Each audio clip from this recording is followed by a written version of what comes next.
जो हट्टाने चाललीस अजय बघते नको काळजी करूस माझी, काय नाही झालं मला वेळ.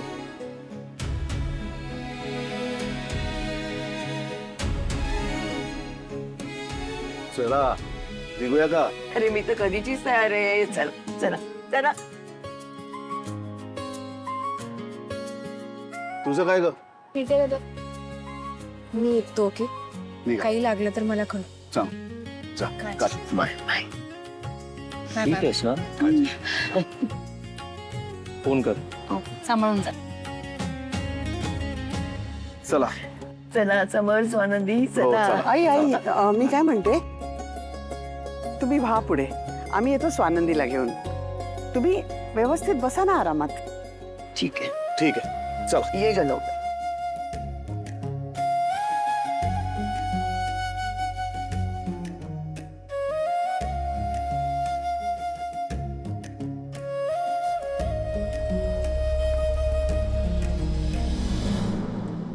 बस स्वानंदी.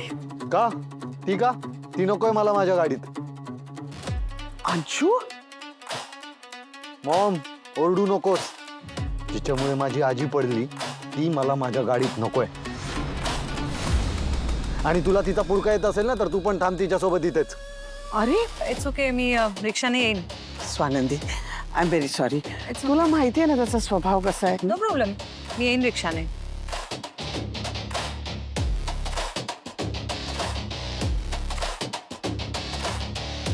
स्वानंदी,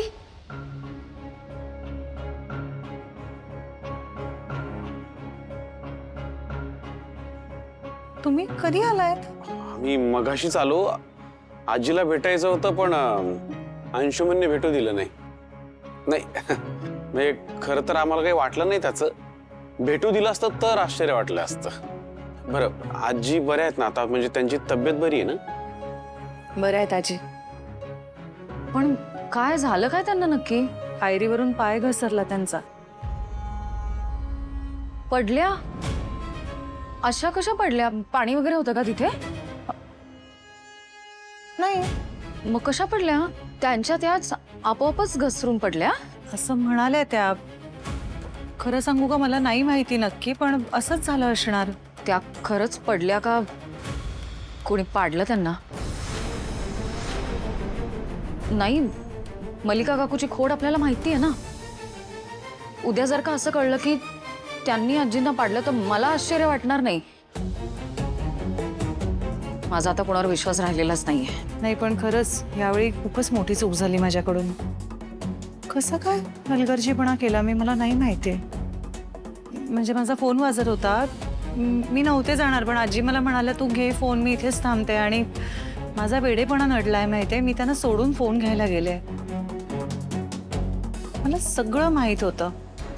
आपला सकाळी फोन कॉलही झाला होता त्या स्वप्नाबद्दल. मी का अशी वागले मला काही कळतच नाहीये. पण नाही नाही नाही, असं वागून नाही चालणार. एवढं दुर्लक्ष मी करायलाच नको होतं. खरंच माझा हलगर्जीपणा नडला.